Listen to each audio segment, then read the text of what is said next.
Well, hello. Welcome back to the channel DIY Mechanics of the Internet. Are you looking to do your transmission flush on a Ford Expedition Generation 4 2018 plus? Well, keep watching. Ugh. I hate this stupid thing. I'll see you guys after the intro.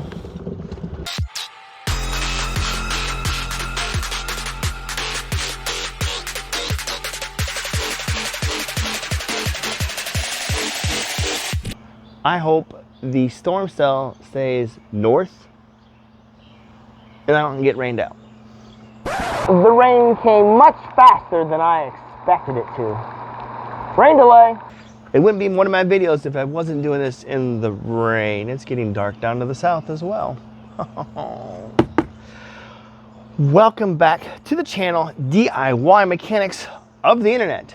Today's video is doing a fluid and filter change on my 2018 Expedition with its 10R80 transmission. What I'm doing today is for the Expedition and its 10R80 transmission.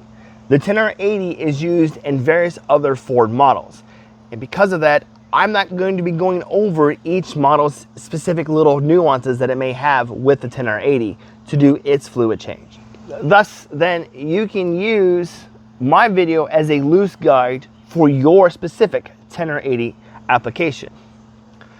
For the Expedition's sibling, the Navigator, what I'm doing today in this video should be the same. And since I'm changing out with new fluid, I'm also going to put a new filter and new seals in as well. Now, Ford says the filter can be reused if it's not contaminated. Well, I thought the point of the filter was to filter out contaminants in the first place. So I don't know why you would go through all of this trouble to drain out the fluid and put new fluid in only to reuse an old filter. So I have a new filter. And I also have new seals for the filter neck and new seals for the cooler lines as well. Although, again, Ford's procedure says that these can be reused if they're not damaged. But if you're going to go through this entire process, why not replace the seals? That being said, the filler neck seal is pretty cheap at like $2. The seals for the oil cooler, these bastards are expensive, with one being $11 per seal and the other one being $15 per seal. So whether or not you replace them is entirely up to you, as it's your vehicle. There's other nuances as well that's supposed to be replaced, like the stabilizer nuts are supposed to be replaced. I didn't know that, and I didn't get new nuts, so I'm going to be reusing the ones that I have with a little blue Loctite to make sure they stay in place. But that being said, because the stabilizer bar, the sway bar, it has to be removed and swung out of the way to get the oil cooler out of the way. My Expedition is on a platform. It is not on jack stands and it's not on a hoist.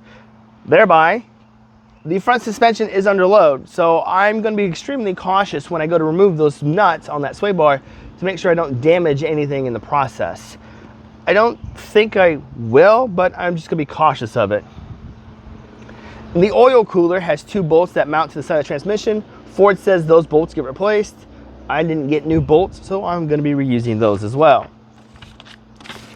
How much fluid that you need to put in the transmission, or how much fluid should you buy before you do this? I bought 9 quarts just to be safe. The system is 13 quarts, but that's if it's dry. So I'm figuring 2 quarts in the converter, another quart in the oil cooler, another quart or so between the valve body and the old filter. So I got myself 9 quarts just to be safe. Although Ford's procedure says it's 5 quarts to initially refill the transmission pan when you're safe to drive, is at 5 quarts. We'll cross that bridge when we get there. To get the old fluid out, because Ford's engineering did not engineer in a drain plug, I'm going to be using a fluid extractor to extract the fluid as much as I can out of the fill port. And then I'm going to go through and remove the drain pan itself. Otherwise, if you looked here on YouTube at other presenters that have done a transmission fluid flush on the 10R80, usually they don't extract the fluid out. They just remove the pan, the rear end of the pan by the cross member, and all the fluid comes rushing out, making a giant mess all over the cross member and the exhaust. I want to try to avoid that. All the torque specs for all the little bolts and nuts and stuff that I'm going to be removing will be listed down in the description, as well as the fluid, the filter, and the filter seals and the oil cooler seals as well. And the nuts and the bolts that get replaced, all those part numbers will be listed down in the description. The only thing I did not get new is the oil pan gasket. Ford does say it can be reused as if it's not damaged, and I don't foresee mine. I don't really foresee it being damaged or dry. And I'm not seeing many YouTuber presenters that do this transmission flush actually replace the seal. They all recommend just replacing the seals for the oil cooler itself. And one last thing, when you're doing work on a newer vehicle like this Expedition and you have remote start, take the key fob and put it far away so that you out here working, you don't accidentally start your Expedition up with the transmission having no fluid in it. Or to be extra safe, just remove the battery negative cable. With that, let's get underneath and see what I'm going to be up against. I don't know if that was thunder or fireworks. Let's get to getting, shall we, folks? So before I get started removing anything else, I'm going to use the fill plug port that's right here, and I'm going to extract the fluid out of that port as much as I can. Now this appears to be a 19. I'm just going to crack it loose, or not. And oh, well, holy crap! This is a little tighter than I thought it was going to be.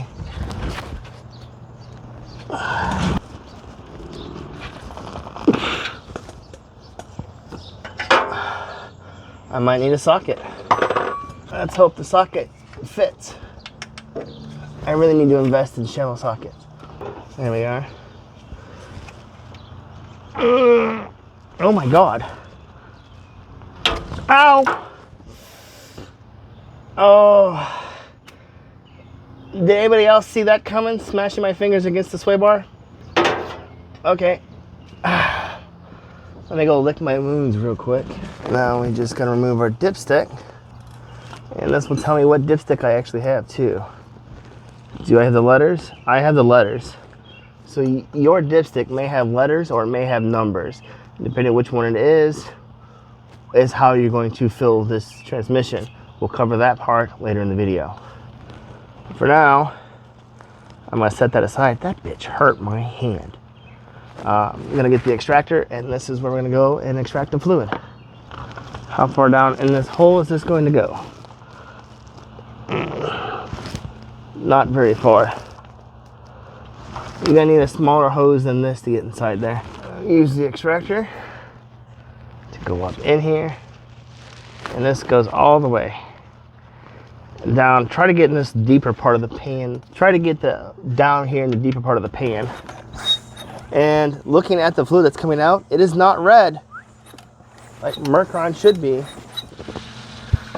I'm thinking we're nearing the end of our suction here. Working around everything in here.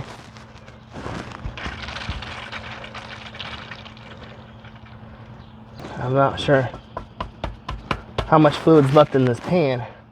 The goal is to get all of it out, or as much as I can. I'm thinking that's the end of that. So now we're gonna go on the other side and start our removal procedure of the pan. Yep, 15. Yep. 15. Yep. Now, Ford's procedure says these are to get replaced. I don't have new nuts on hand at the moment, so I'm gonna gingerly remove these without destroying them. And since my front end suspension is under load, I'm gonna be very careful about removing this sway bar. Nonetheless, be safe.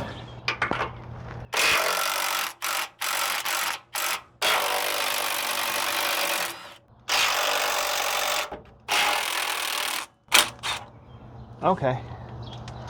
Don't lose your nuts. Actually, it wasn't as bad as I thought it was going to be. They're not nylon locking nuts either. So maybe with a little Loctite, you could just reuse these. Ooh, okay. Well, that's pretty damn straightforward. That was pretty easy to do. Swing the sway bar out of the way, and we're good to go. So now, with that done, next part is to remove this bolt here and this bolt up here where my hand is at. Fingers are right here. That's the transmission cooler. And then there's two bolts, one here and one here, that get removed. There's one up here on the oil pan itself that's gonna get removed. And over here where my hand's at, there should be a Christmas tree that's gonna get removed as well. Actually, I think there's one more on the starter, isn't there? Yeah, right here where my hand's at, there's a nut up here. So we're gonna go through these one by one. We'll work here and work this way, moving these bolts right here last. All right, first bolt is this guy right here at the end of the light. See it right there, it's a 10 mil, it's on the side of the oil pan. I don't think a socket's gonna fit if you have 4x4, because right here's the front diff and right here's the socket. And this socket, there's no room where my thumb's at to put a ratchet. So you're not gonna have much room to put a ratchet in there if you have 4x4. If you have two-wheel drive, then that ain't gonna matter.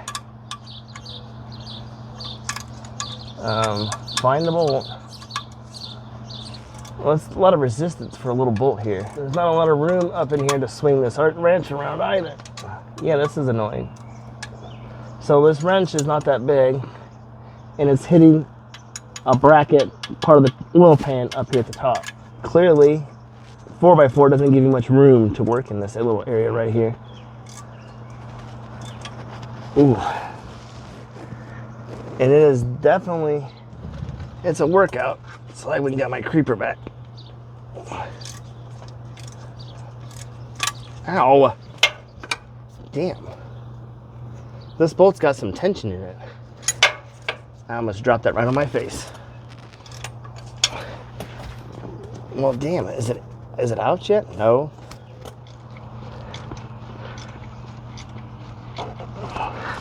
How long is this bolt, Ford? Is this one of those bolts that you remove and don't put back in? Like, legitimately, I don't think I'm putting this bolt back in.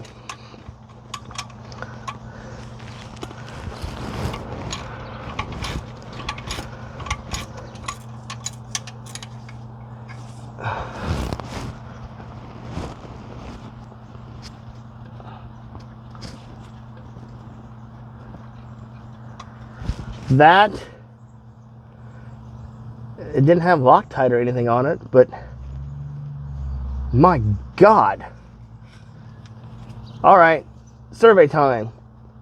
A bolt like this that sits right here in this confined area, once it's removed, do you put it back in? This line is not rubber, it's kind of aluminum. Right here's a rubber fixing. So do you put it back in, or do you just leave that out? Let me know in the comments down below. Next item on the list is there's two 10mm bolts that connect the oil cooler, or the transmission cooler, to the transmission bell housing. There's one right here, and there's one right here, right behind this line. Those are both at 10. Now, they're all the way up in there, so I have a little extension right here, and then my ratchet right here, and I have this much play left. So you're gonna want an extension when you're going in here to get these out. You're also clearly gonna wanna, well, they shouldn't be on there that tight because the torque spec itself isn't that tight. Oh look, it's one of those stupid ass connectors that Ford uses. Oh joy. Oh, this is a liquid to liquid cooler. I thought they had a transmission cooler grill up front. I didn't know it was a liquid to liquid cooler. So then this line right here is a coolant line. Okay, Ford. Now that I'm curious, would you replace this liquid to liquid cooler with a liquid to air cooler and have the grill set up front? And then get rid of this monstrosity here? You do gotta remove this anyway, because on the inside of this, for this transmission pan, there's bolts. Okay, well that came out pretty simple. Okay. And right here, I'm removing this Christmas tree tab, but the zip tie instead broke. Don't forget to remove this nut right here by the starter. With that sprayed down and done, I'm gonna remove these bolts right here. Well, wait a minute. I believe the procedure says to remove this bolt and the one up here that's out of your field of view at the moment. Oh, actually right below the drive shaft right here. Again, if you don't have 4x4, it might be slightly easier to do this because you don't have a drive shaft or the front diff in your way. I digress. This bolt doesn't go into anything other than holding this bracket to this bracket. So I'm going to skip removing this bolt and remove the one that's up here. And clearly, having an extension isn't going to work. Having a flex head ratchet is going to work. Alright, that bolt's removed. Now, Ford says to replace this bolt, and it looks like it's got some blue Loctite on it. So I'm going to clean the threads and put some blue Loctite back on it when I reinstall it. Now make sure, if you don't want to make a mess, have something under to catch this, but pulling these cooler lines out now, they should pop right out, and they might not drip any coolant. Oh, and that's it. That pretty much holds my weight. Now you see up there those black rings? That's the old seals. They didn't come out of the new one. Ooh, this is really hard and brittle. It's not told to replace those seals if you don't need to, but you're already going through all this work, so I would replace them. I'm gonna come back with a Sharpie and I'm gonna mark the spots of the studs for the heat shield.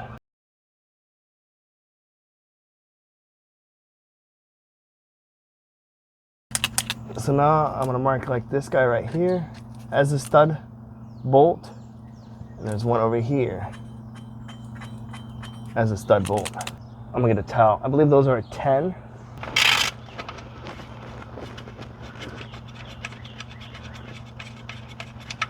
Okay, well there's one.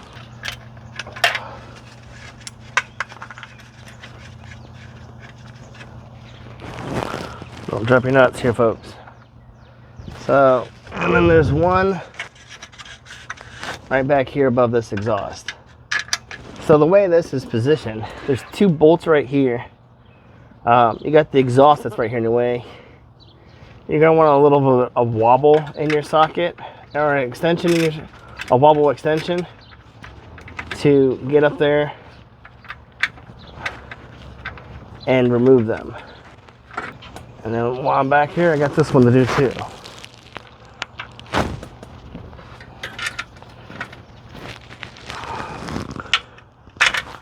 Listen. There we go. This giant SUV on a truck platform, and these engineers couldn't put this exhaust another way. It had to be right here.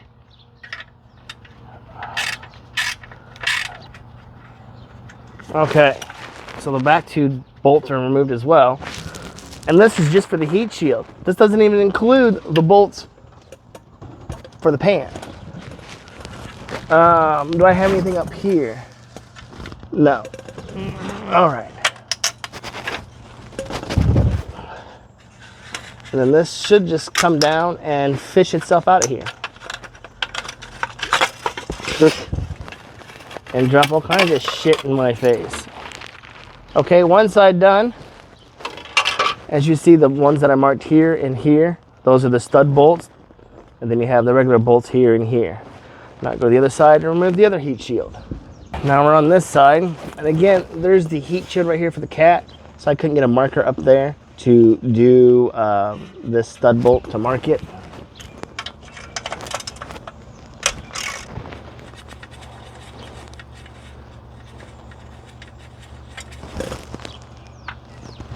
And I think there's one more right here, you little bastard. Right there.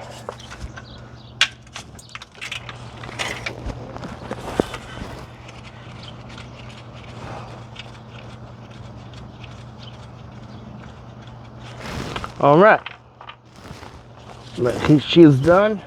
And then this should learn from the other one. Don't stand underneath of it because shit's gonna come down in your face. Like so. Now, listen, you little. I'm all the way over here out of your frame of view and I still have stuff falling on my damn face. Come on. Ouch. Ouch. All right, all right, all right. All right. We're almost there, folks, because now we gotta go around and remove these perimeter bolts of the 10R80.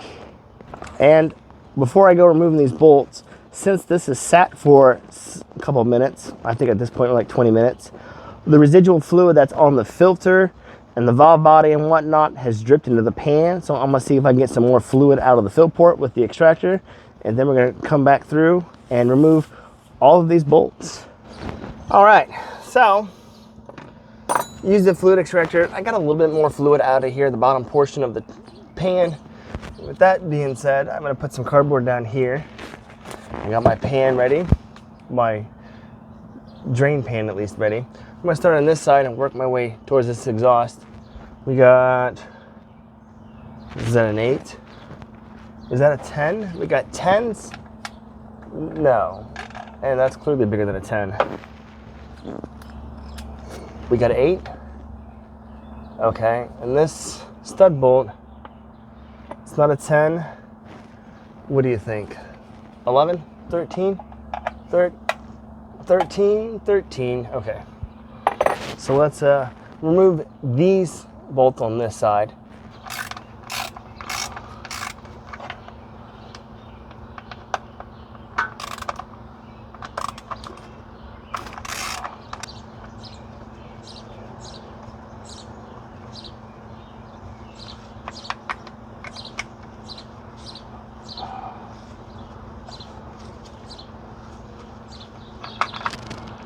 Cooler is in my way here. Okay.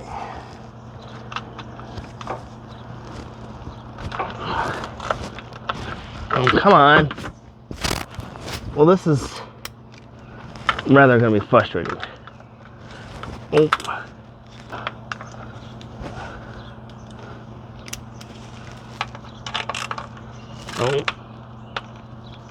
Oh. Oh. That is the stud bolt, size 13. Probably want a deep well socket when you go after those. I think my trick here is I'm going to remove all those first on this side.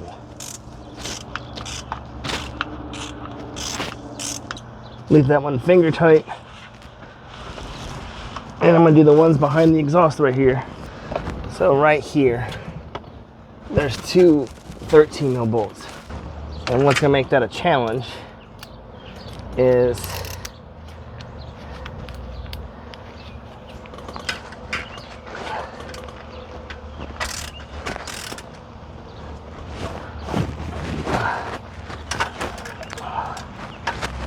getting the socket all the way on the bolt. If you have a deep well socket, that may be a challenge because it might be too tall to get up here in front of the exhaust.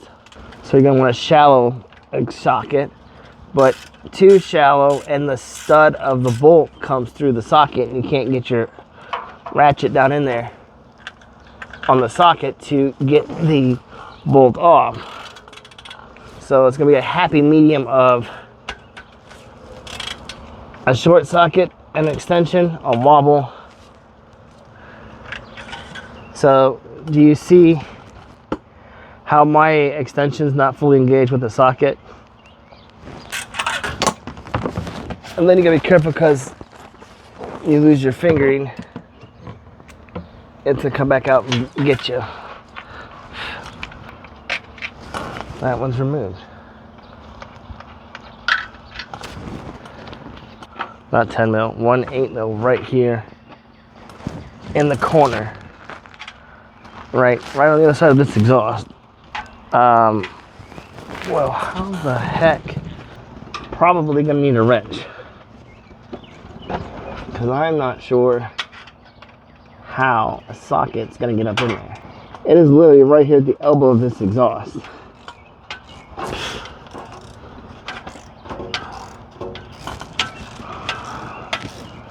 Well, that's rather mildly infuriating. So, I'm thinking on the torque sequence, this bolt isn't going to get torqued down with a torque wrench.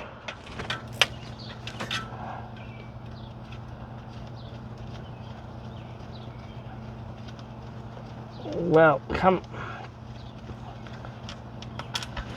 There's that bolt. And I wager there's going to be one on the other side.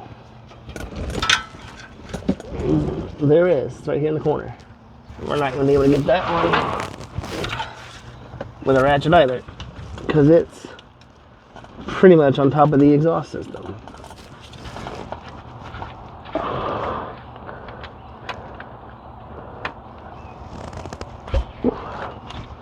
So I'm going to remove this one too.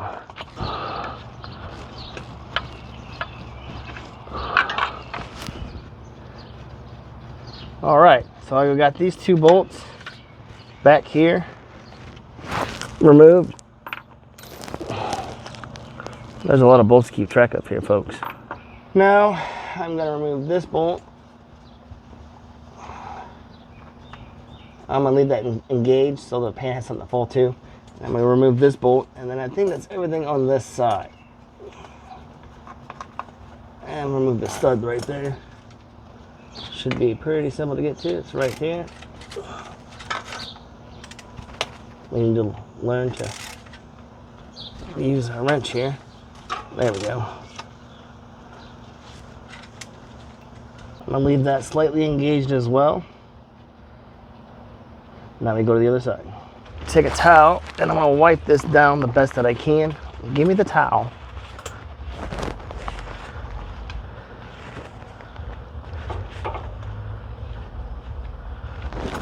I don't really need that. I don't need those. And we rinse and repeat this process. I'm going to leave this bolt in right here until I get a pan, and then I'll come in and do this side. So we've got 8, another 8,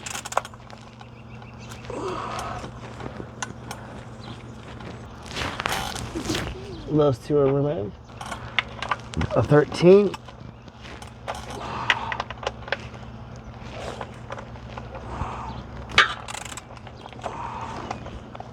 I'll leave that one engaged. Then I come up here to the front.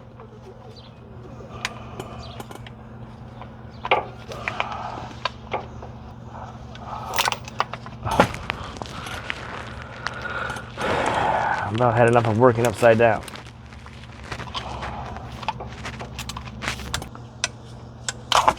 Damn it.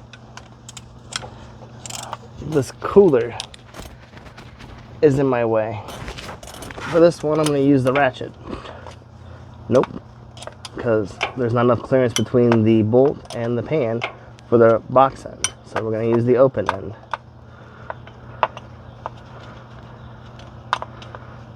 And I work between the cooler lines right here to get this bolt out. There we go. Come on.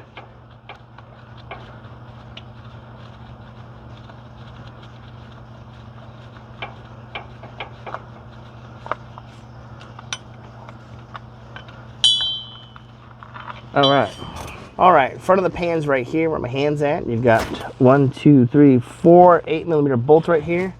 I think you're gonna see these two, and then the sway bar paper is gonna be in the way. There's one right over here, and there's one behind this coolant line right there. Getting to these looks to be kind of a challenge. That one's loose.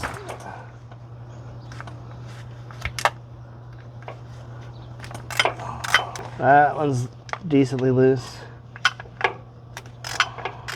That one's loose. Well, this is a little. There we go. Oh. Okay. Now, the pants, as you see right here, it's kind of broke its seal. I need to break this bolt right here loose.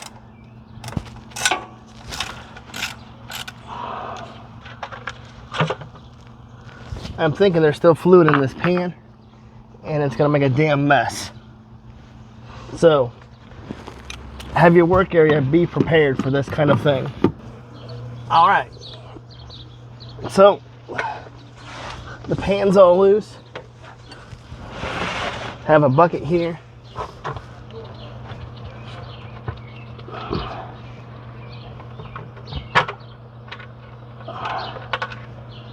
I still hear fluid moving around inside there. And I don't really want to be under this pan when I drop this, because I don't know how it's going to go. I legitimately don't know how it's going to go. Ow. All right, I'm on the last bolt here in this corner. Let's be careful here of how this is gonna go. All right, technically I have all the bolts removed. This pan should come down easy. There's gonna be fluid in it still. And I need to get my body out of the way. And I'm on the ground. I gotta fish this between the cooler and the exhaust. There we go. Oh. Oh. Well, that could be worse. Oh, shit.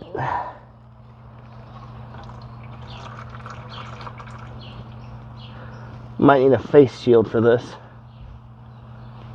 Keep your eyes, keep your mouth closed, keep your orifices closed. And that's it. Whoo! The pan is removed, and there is the 10R80. Now, as you have your pan removed, whatever residual fluid from the filter and whatnot is going to drain down. So have cardboard and whatnot on your driveway so you don't make a giant mess.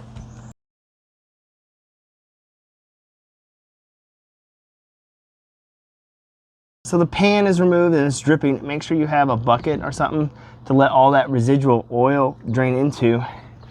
Looking at mine, the fluid's not that red. Holy shit, look at the magnet. I've only got 85,000 miles on this transmission. Okay, that's kind of not comforting at all. So the next thing is there's two bolts holding this filter in. There's one right where my hand's at, right here, and there's one on the other side. I think they're 10, and the filter drops down, and there's a seal right here. We have to make sure it comes out as well. And then we crack open a 12-pack and down it and put everything back together. Whoa, whoa, look at that draining out. So what I'm gonna do is I'm gonna walk away, take a break, and let this residually drain into my pan. And when I come back, we'll take the filter off, put the new filter on, and then we'll finish this job up. I do see this gasket, this blue gasket right here, is the transmission pan gasket. And is actually stuck to the transmission housing right here. So I think I'm gonna reuse the gasket.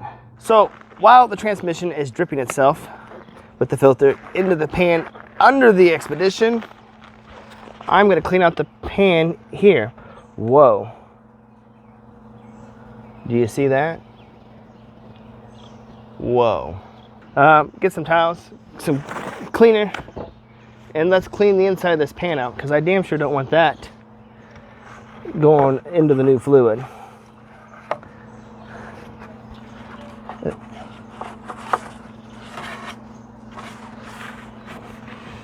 So use some towels to wipe up all the residual.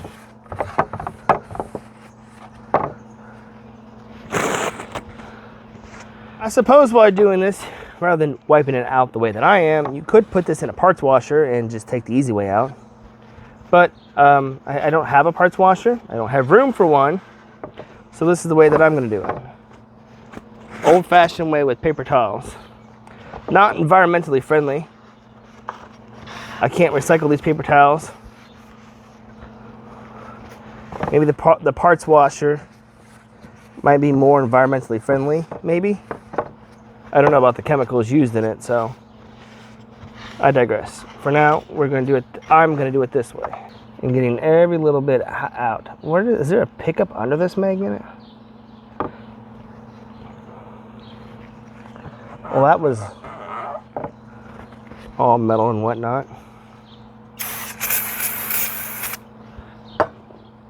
Whoa, careful where you spray that. I just got a big whiff of that.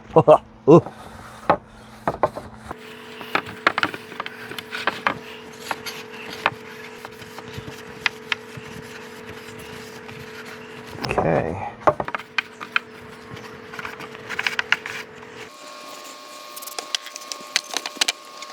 There we go. Clean up the edge of the pan. And I think that's it. All right, that's as good as that's gonna get. Let's get back underneath the vehicle and replace our filter. Now, this has been dripping for probably the past 30 minutes as I went and took a break and whatnot and cleaned out the oil pan itself. We got 2 bolts, one right here, and we got one right here. They are 2 different sizes. So we're going to remove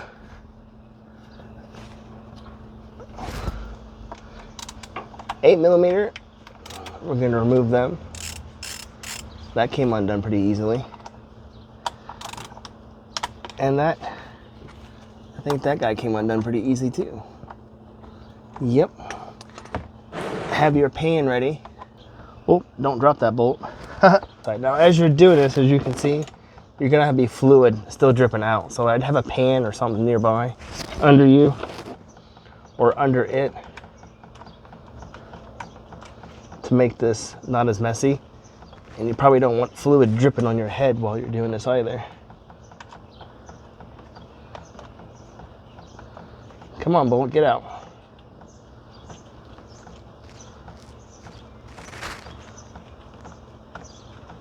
Come on. This bolt right here, where my fingers are at. Come on. Oh, well, that's the long bolt. Goes on the outside by the seal, and the short bolt on my hand goes over by the filter pickup. Good to know. And then this filter should just, like, come on, come out.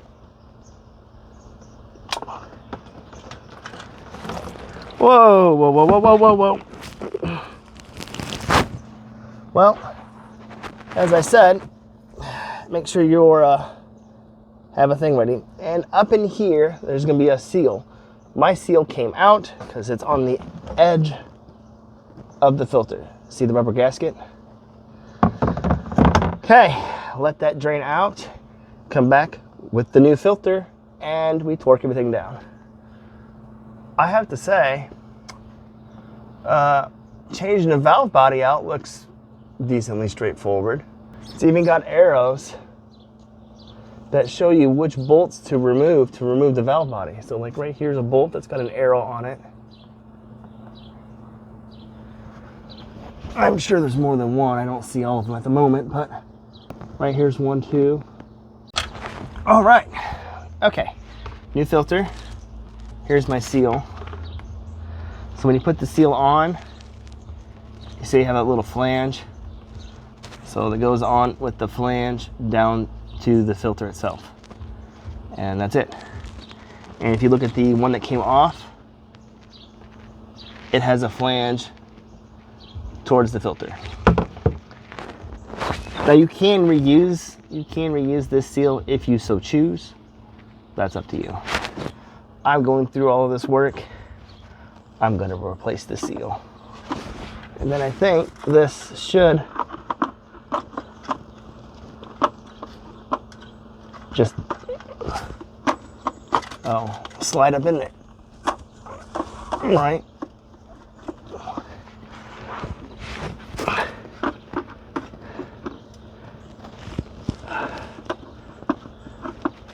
go. Make sure it goes up in the valve body, or up in your pickup right here. And then you put your bolts back on. And they get torqued to 93 inch-pounds. Long bolt goes on this side. I gotta find the hole. Am I not aligned with the hole? No, I'm not. I'm not in the thing all the way. There we are. There we are.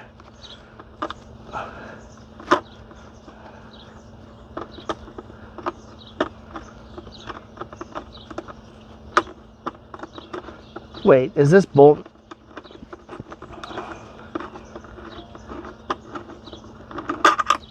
The whole bolt isn't even threaded. I thought the whole bolt was threaded. I need to reposition this. There we go. And then the small bolt goes on this side.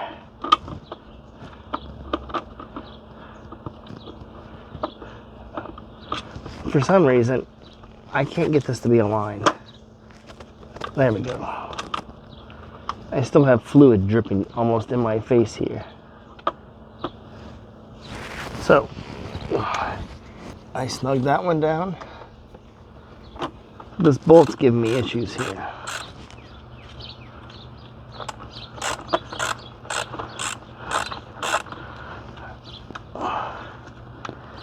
Well, what the fudge?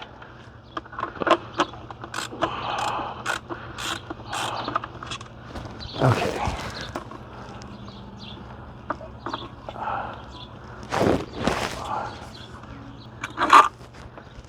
All right, I'm trying to reset this up here. This filter doesn't want to go in and set evenly for some reason.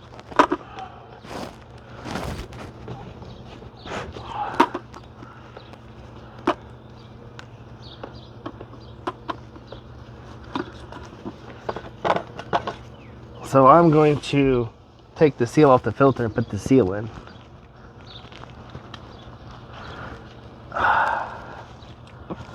We're going to try to put the seal in, but the seal doesn't want to go in the hole. There we go. Make sure the seal's in. And then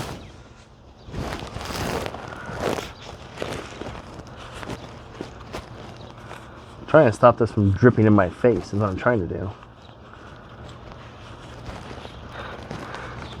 Now, I'm trying to put this filter in without the seal on first.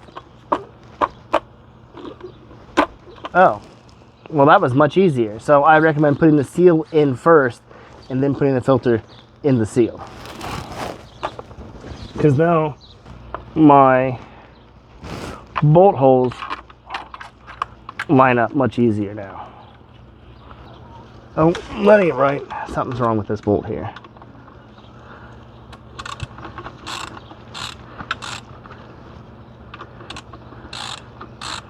Why does this one not want to go in? There.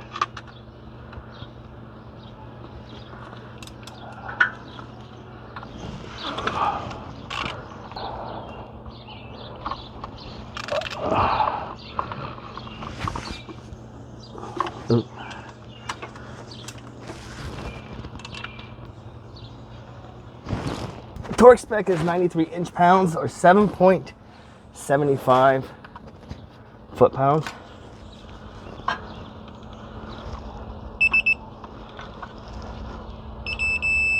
And that's about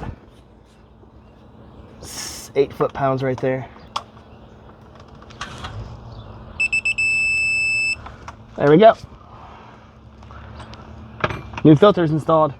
Now we're gonna put the pan back on. Okay. So now we're putting the new pan, or now we're putting the pan back together. Now my gasket is right here. You can see it moving. Mine is not damaged. I didn't order new ones, so I wasn't trying to really go ham on this one. But I am gonna go around and clean this gasket up wherever I can. Make sure the mating surface itself is clean. This exhaust is in my way. So we got this done. And now we put our pan on. That's where the magnet's at. The magnet to the pan is right here in this corner, which goes right over here in this corner. I thought the magnet was more over here by the filter. Okay. So now we put our pan up in there. Oh, I can tell you this. I'm definitely, come on, kind of losing my patience with, now this came out, why won't it go back in? Come on. What am I, this cooler's kind of in my way. The exhaust heat shield, there we go. Okay. And we're back on. So there's two different torque specs that we've got. All the bolts are in by hand. They're just loose. They're all hand tight. The stud bolts go to 106 inch-pounds, which is 8.8 foot-pounds, I want to say. And the bolts go to 83 inch-pounds, or is it 89 inch-pounds? I think it's 89 inch-pounds, and that's 7.4 foot-pounds, something like that. The procedure says you torque these in a crisscross pattern.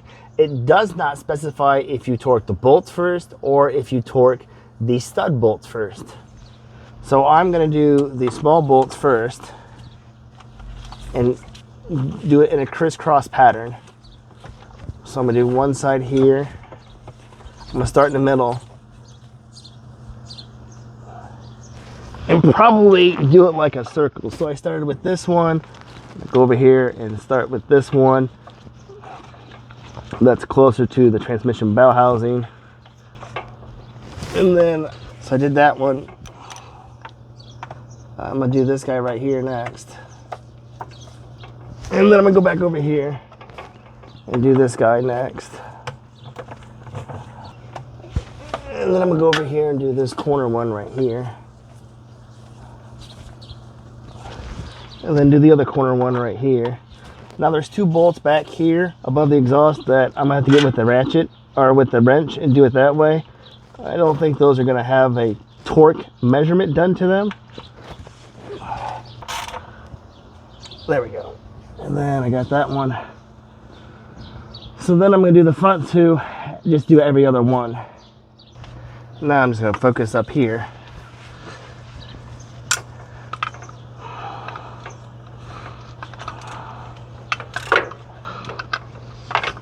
And then I'm just going to do every other one back and forth. So start on the outside and then work my way in the middle.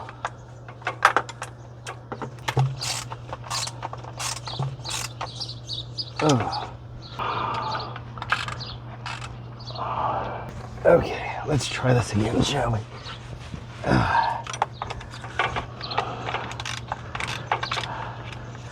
Oh, yes. Have a right size ratchet for what you're doing. No. God damn it.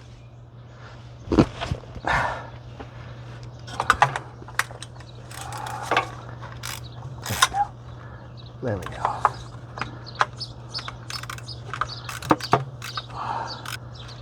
All right, the bolts are done. I got the stud bolts left to do.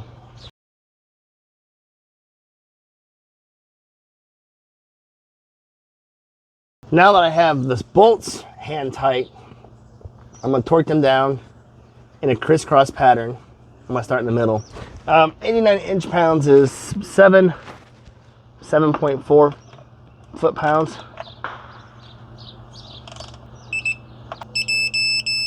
There we go. All right.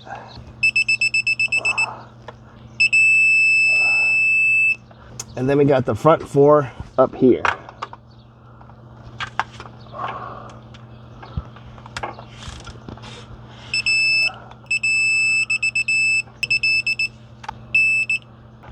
There's two more bolts that need torqued. The ones that are gonna be right here where my hand is at. Yeah, there's no getting a torque, a socket up in there to get this done. I would recommend having a ratcheting wrench and then cinch these guys down with that. Otherwise you have this exhaust right here in your way. One down, the other one's like, ouch, that was all concrete that my head found. I hope to God I'm almost done with this one. All right, the bolts are done. Now we got to do the bolt studs. Those go to 106 inch-pounds, which is like 8.8 foot-pounds, I think. Torque these big guys down.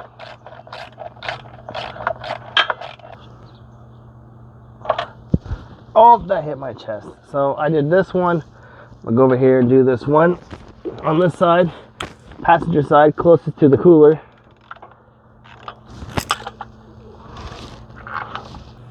All right, that one's done. Now we gotta do the one in the back on the passenger side. Those are done. Now I gotta do the back, behind the exhaust that sits right here.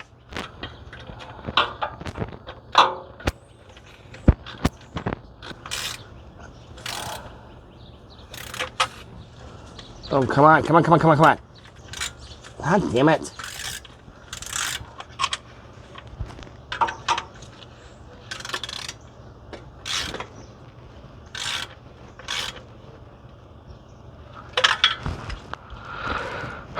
Now they're hand tight. Go through with the torque wrench and torque them down in a crisscross pattern. I'm gonna start here.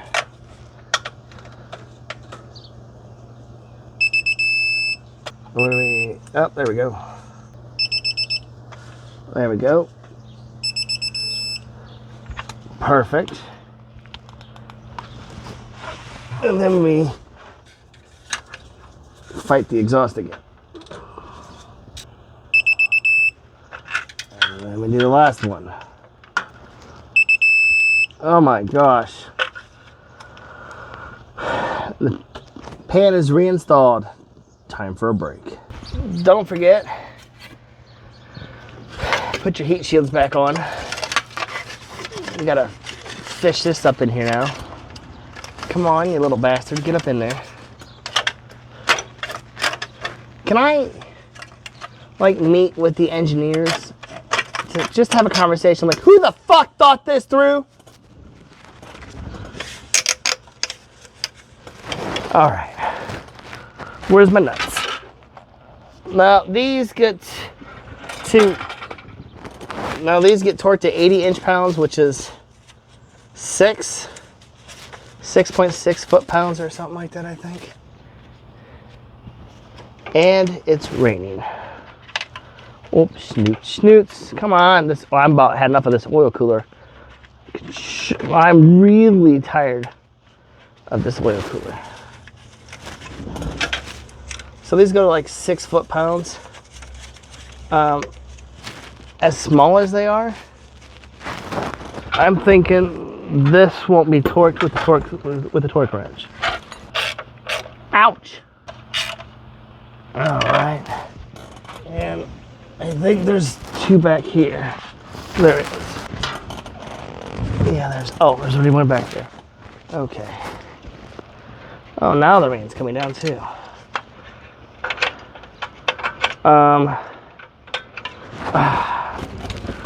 Can't use that.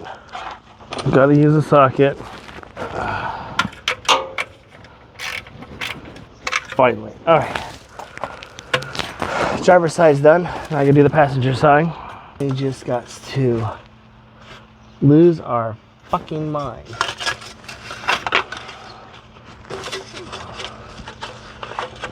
I hate this cooler.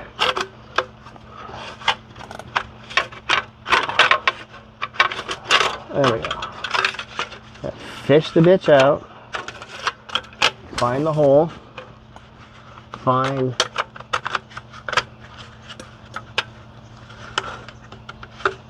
the hole. Oh. Okay. There we go. And find. There we go. Okay. Okay. So far, I haven't lost any nuts.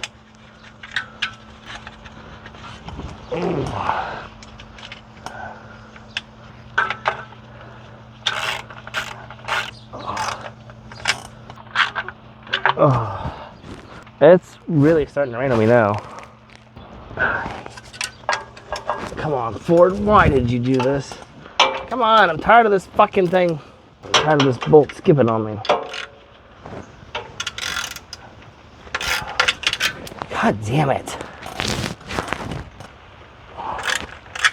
All right, that part's done.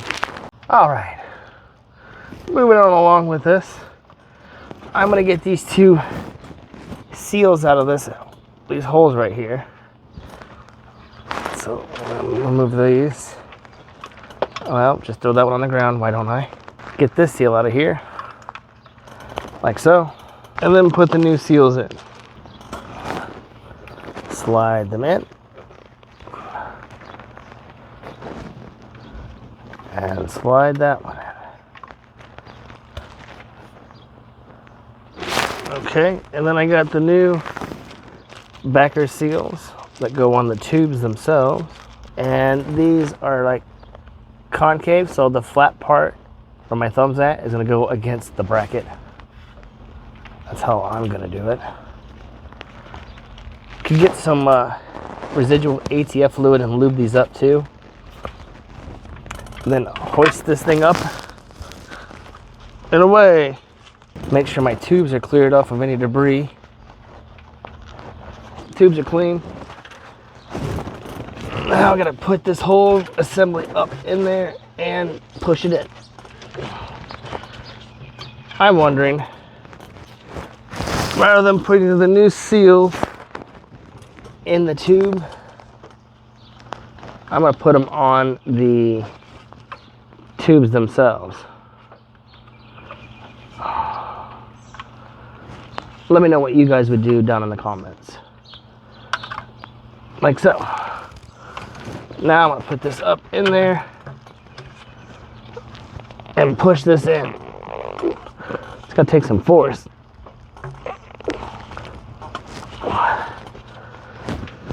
Am I in? Am I in? Isn't that what she said, or is that what he said? Okay. And then there's a bolt that goes there. There's one that goes over there. Now, these bolts, or this bolt and the two that hold the cooler to the bell housing, are 22 foot-pounds. And that one back there is 27 foot-pounds. Why, Ford? I don't know if I want to put that bolt back in there, because that was way up in there. And then on this passenger side, let's focus one thing at a time. Start with this bolt up here first. That's the one that came out. I'm gonna put some new Loctite on it, put it up in there. And then this goes all the way up in here, like so.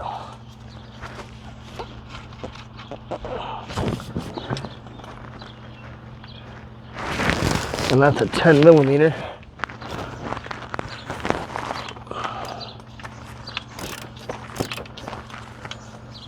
So we're just gonna keep this up in there. There we go.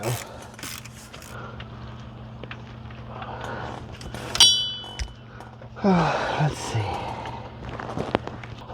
There we go. We're just gonna hang that there.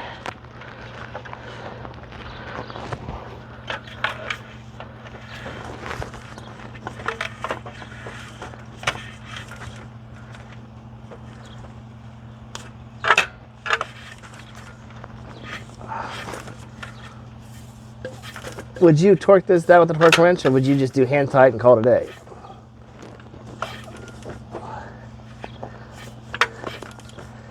This torque wrench fits up in there, but I don't have a lot of swing.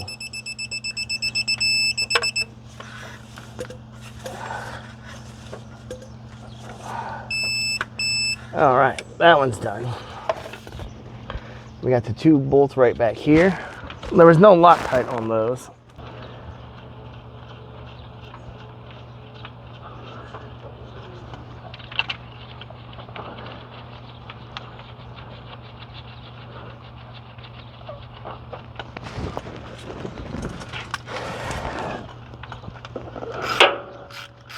Give my glove back.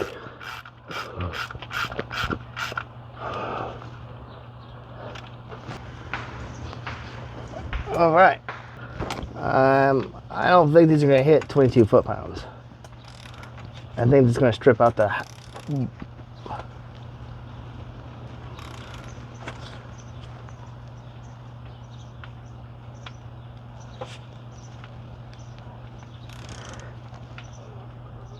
Yeah, I don't think those are going to hit 22 foot-pounds because I only got 14, and it feels like it's going to strip the bolt out. So I think 14 is going to be okay in my book. Let me know what you guys would do. The only other bolt that we got left to do, or two, is there's one here and there's one over here under the starter. So this one goes up inside here, and I'm not sure if that's particularly one that I want to put back in or not, because it is all the way right here.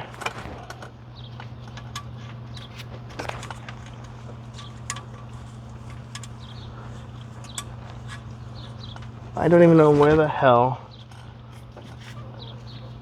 There's the... I hate this one. Where's the fucking hole? I'm thinking this one I'm not gonna fucking worry about.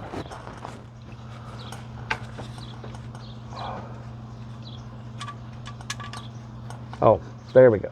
I found the hole.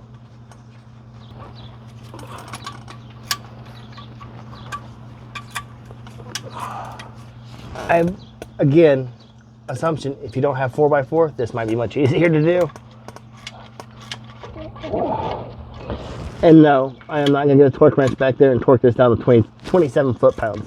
That's not happening. But I am going to make sure it's tight. The last thing we got to do is torque a nut over here.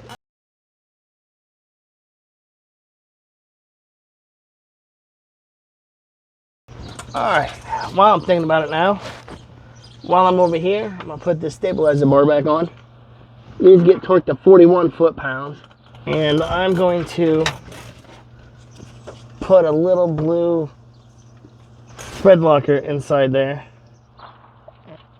And then cinch these guys on. Oh, come on. There we go. Actually, I don't think I'm going to put the thread locker on the nut itself. I'm going to put it on the threads of the bolt. Or not. There we go.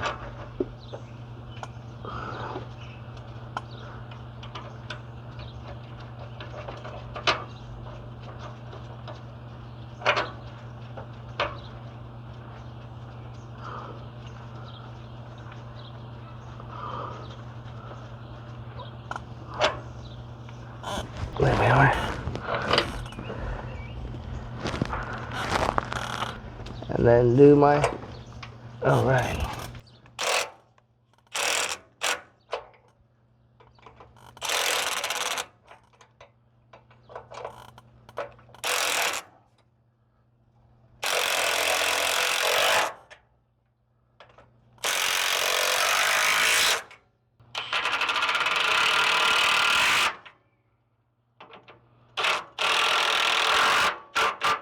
I don't have a 3/8 drive 15.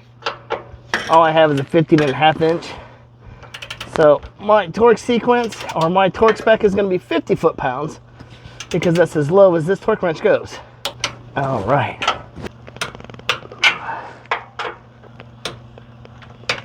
All right. And we're done with that part. The only thing left to tighten on this side is there's a nut that's right here. We put this nut back on, and this gets torqued to 22 foot-pounds as well. Rain delay. Rain delay.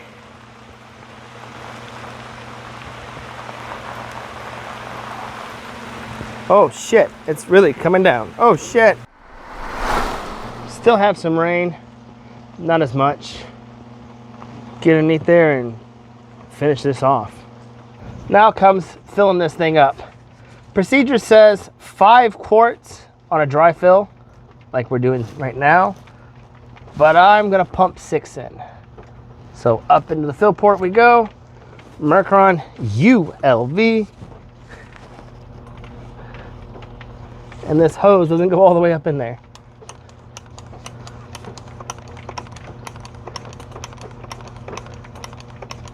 So the hose for this hand pump doesn't go all the way down inside this port right here. Oh, there it goes. Oh, maybe I need to learn how to put it in the hole better. It's been a minute since I've been laying like this and had to do it. Anyway, I'm gonna pump 6 quarts in here, and then I'm gonna turn the vehicle on and put it through the gears to get all the stuff out and come back out and check it. I would probably recommend getting like a power pump or a power filler so that you're not doing what I'm doing here. First bottle's done. Bottle number 2. Bottle number 3 is done. Bottle number 4 is done. Bottle number 5 is done. So after all 5 quarts, all the partial quarts that I had left, I poured into this bottle. I'm gonna dump this in there too.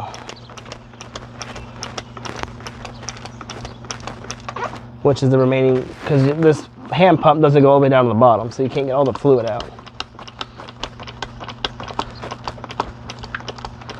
So it's probably like 4 3/4 of a quarts in there.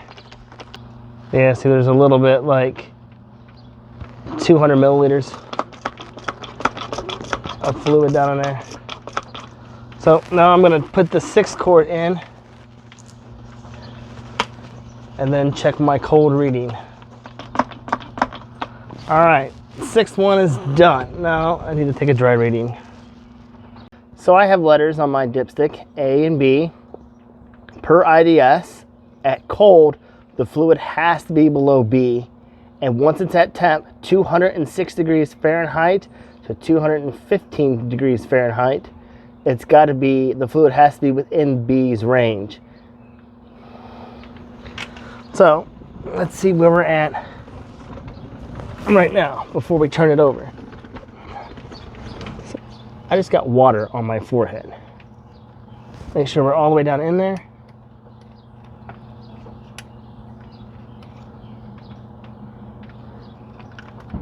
There we go. Make sure I'm all the way down inside. And, well, this tells me I'm well above B.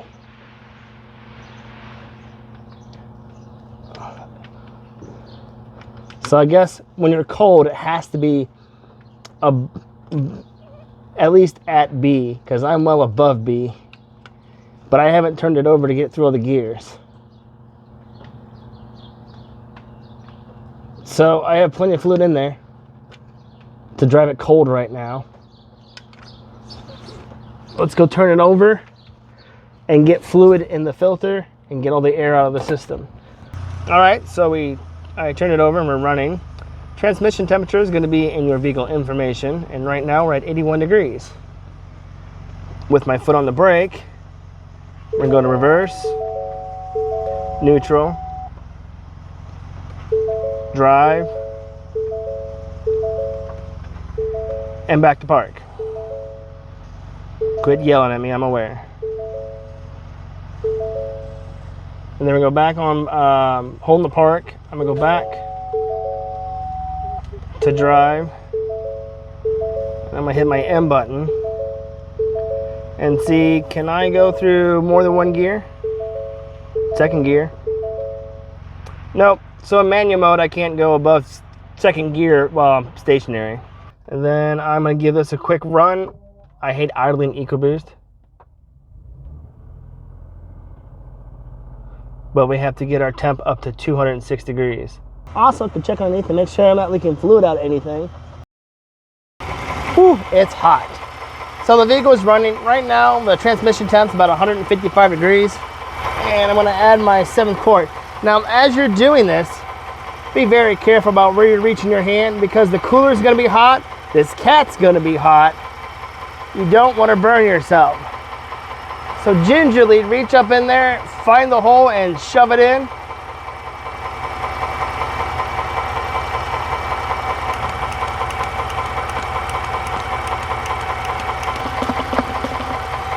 That's the end of that bottle. That's bottle number 7.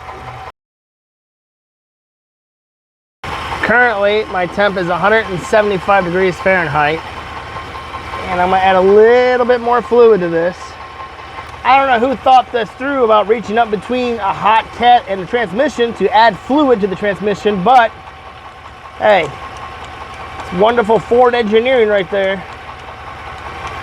I don't want to go adding too much fluid to this because I don't want to overfill. Oh, that fucking cat's hot. Ask me how I know. Ooh, I almost grabbed the wrong pipe.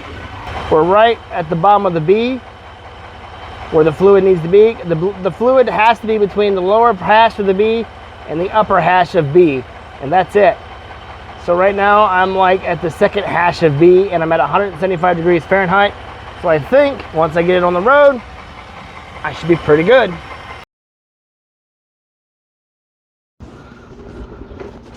All right, ooh, everything is hot.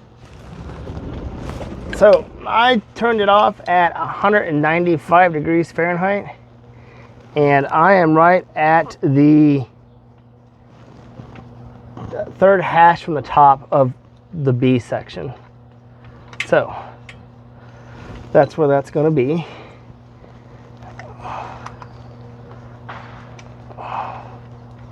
And I'm just going to put this on here and snug this cap down. And I'm just going to snug that down. Ooh, the transmission's hot. All right, project is complete.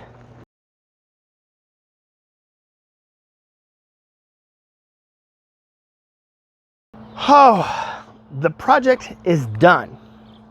Even with the rain delay. Finally, this is done.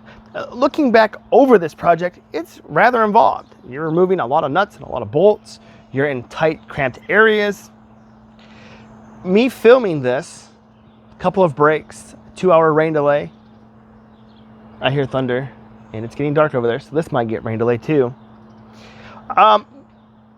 This took me all day to do. I started about 10:30 in the morning, and I was done about 8 o'clock at night.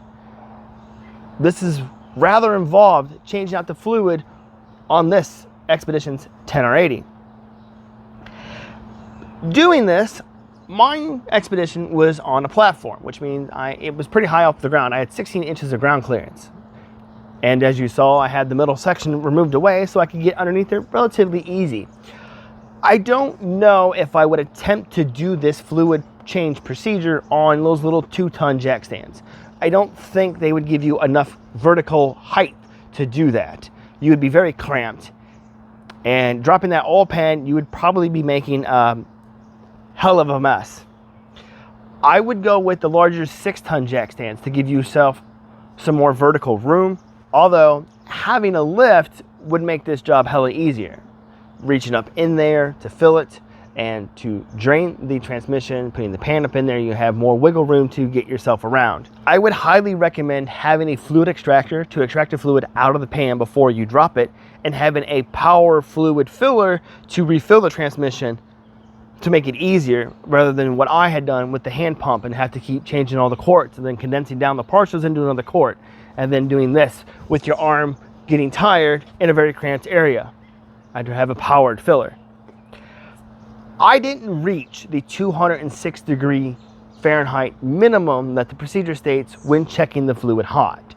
It sat here for 20 minutes idling, revving the engine to 2,000 RPMs, going back down to idle, 700, and back up. I hit 195 degrees Fahrenheit, and my fluid level was at the lower 2 hashes of the B section, which to me, I felt okay with. Yep, I'm at the correct fluid level at relatively the correct temperature. I am curious, if you have this job done at a dealership, do they take it on a road trip and get the transmission up to temp? Or do they just fill it to where the procedure says at cold and then send the vehicle on its way? It's great that the fluid can be changed and the filter can be changed, because unlike the Flex, the filter is sealed in the Flex. I have to split the case apart to change it. At least here I could change the filter. But there's no easy way to do the service. There's no way to easily drain the fluid, and there's no easy way to refill the transmission.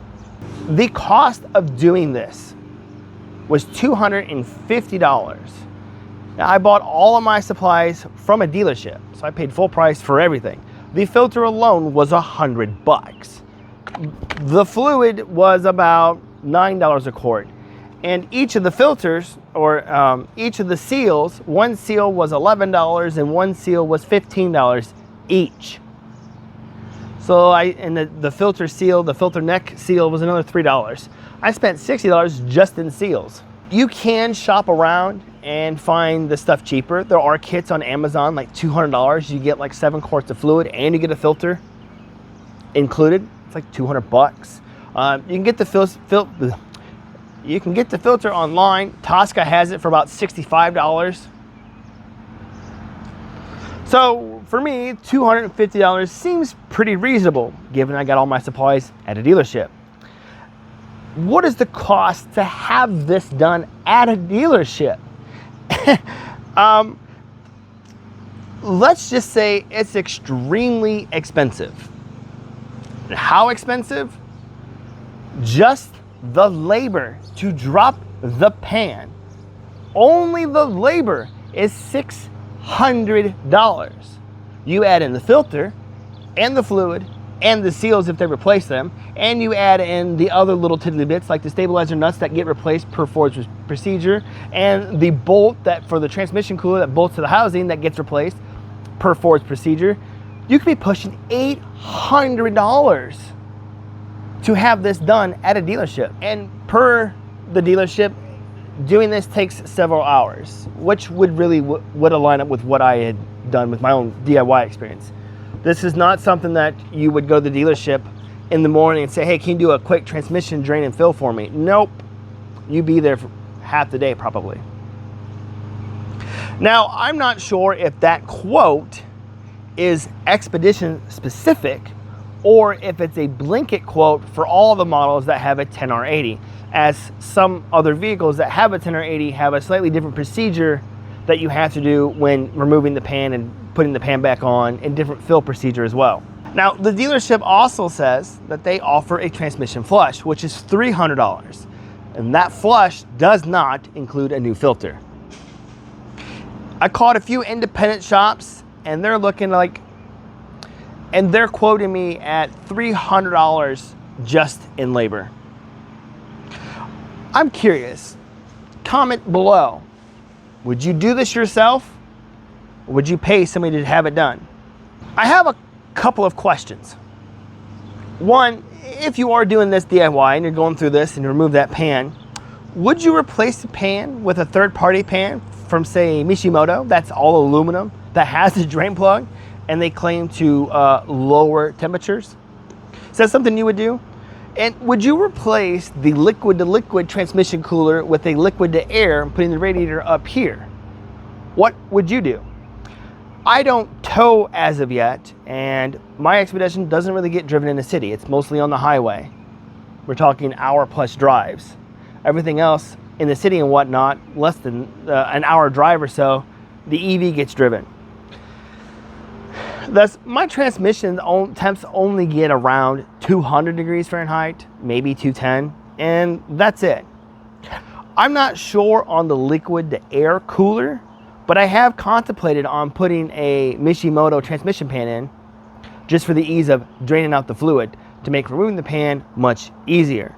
Last, how often would you do this? So mine is done at 85,000 miles.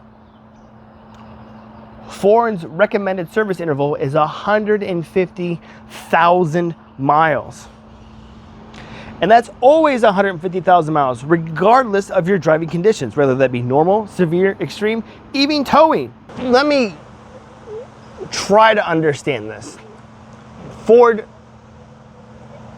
you're telling me, as an end user,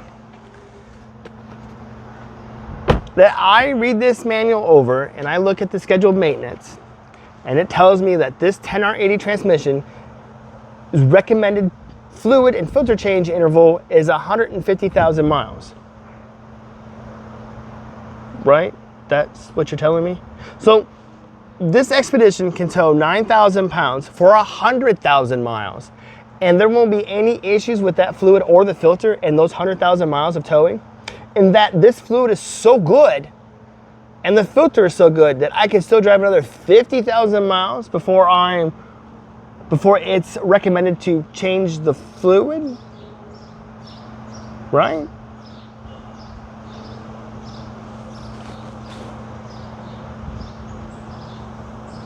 How many lawsuits are there against you, Ford, for this transmission? How many TSBs have you put out for this transmission? And you're trying to convince me that it can go 150,000 miles while towing 9,000 pounds and I ain't got to change the fluid or the filter? Bullshit! You would think that Ford would revise the required maintenance or the recommended maintenance service interval for this transmission. But you'd be wrong. Because that 150,000 mile service interval is the same regardless of the use case scenario the transmission is sitting in. The Expedition, 150,000 miles. F-150, 150,000 miles. The Mustang, 150,000 miles. The Bronco, 150,000 miles. The Ranger, 150,000 miles. You get the idea. It's like the engineering at Ford said, we're gonna have this transmission, it's gonna have one service interval regardless of the use case scenario. But what do I know? I'm not an engineer. I'm a regular consumer doing maintenance on his own vehicle. All of that being said about the 10R80, my hood's out of alignment right here. Maybe that's why that corner's out of alignment. Oops, I digress. All that being said about the 10R80, the Expedition's previous generation, Generation 3, the 6R80 transmission, I think it's what it was, its fluid service interval was also 150,000 miles. When it comes to the 10R80, again, GM and Ford co-developed two transmissions. Well, from my extremely light research, the 10-speed rear-wheel drive version is all Ford's DNA, and the 9-speed transverse-mounted front-wheel drive transmission is all of GM's DNA. Now, both of them build these transmissions their own unique way in their own factories. I think GM's is built in Mexico, and the 10R80 is built here in Ohio. However, Ford, with their 10R80, as previously mentioned numerous times, is a 150,000 mile service interval for the fluid and the filter. But GM said to do it on their 10L80 at 72,000 miles. What does one know that the other one doesn't know? To be fair, GM also has its lawsuits and its fair issues with the 10L80. Given what's involved, and given how sensitive this transmission is, I'm leaning to do a transmission filter and fluid change about every 30K, 40K at the latest. Because looking at the filter that came out, you can see in the little valleys, there's silver material, metallic material. And when looking at the magnet, there's a giant collection of metallic material. And this was at 85,000 miles. That doesn't convince me that this can go 150,000 miles on a factory-filled transmission fluid and not have any issues. How many lawsuits are there again against this transmission? Let me know what you guys think down in the comments. Oh, and I made the executive decision to leave this sound deadening air dam thing off, whatever you want to call it. Oh, you are a high maintenance vehicle. I'm not sure what's more high maintenance, you or the Flex over there that needs some work done. Oh, project is done. If you want to see more Flex content, click here. Flex content? Told you I was tired. If you want to see more Expedition content, click here. If you want to see more content posted this year, click here. If you want to subscribe, click here.